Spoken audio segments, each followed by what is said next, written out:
থাইল্যান্ডের সমুদ্র সৈকতে সাহসী বিকিনিতে মৌনি রায় ও দিশা পাটানি। অভিনেত্রী মৌনি রায় এবং দিশা পাটানি বলিউডের সেরা বন্ধু হিসেবে পরিচিত। প্রায় তারা একে অপরের জন্য সুন্দর পোস্ট শেয়ার করেন। শুধু তাই নয়, তারা মাঝে মাঝে হাঁটতেও যায়। বর্তমানে মৌনি ও দিশা থাইল্যান্ডে ছুটি কাটাচ্ছেন। ইদানিং মেয়েরা একাই বেরিয়ে পড়ছেন শীতের আবহাওয়া উপভোগ করতে। গত কয়েক বছর ধরে মহিলারা ক্রমশই একাই বিভিন্ন স্থানে ঘুরে বেড়াচ্ছে। এই কারণে অধিকাংশ স্থানেই যথেষ্ট নিরাপত্তা ব্যবস্থা রয়েছে মহিলাদের জন্য।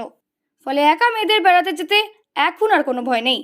সম্প্রতি গার্ল ট্রিপে বেরিয়ে পড়েছেন মৌনি রায় ও দিশা পাটানি।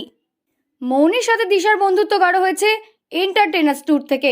চলতি বছরের মাঝামাঝি নর্থ আমেরিকা জুড়ে অনুষ্ঠিত হয়েছিল এই ইভেন্ট। দুই নায়িকার মধ্যেও তৈরি হয়েছিল দারুণ সম্পর্ক। চলতি বছরের শেষে এবার একে অপরের সঙ্গী হয়ে ঘুরতে গেলেন দুই বান্ধবী। এছাড়াও রয়েছে আর একটি ছবি যাতে দেখা যাচ্ছে দুই বান্ধবী একে অপরের সাথে সময় কাটাতে ব্যস্ত।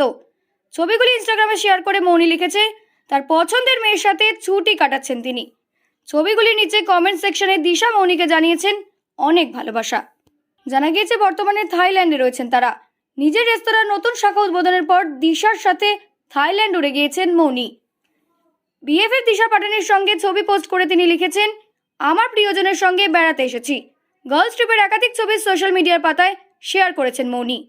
অস্তমিত সূর্য উপভোগ করছেন তারা, সঙ্গে বইয়ের পাতায় নিজের মনোনিবেশ করেছেন।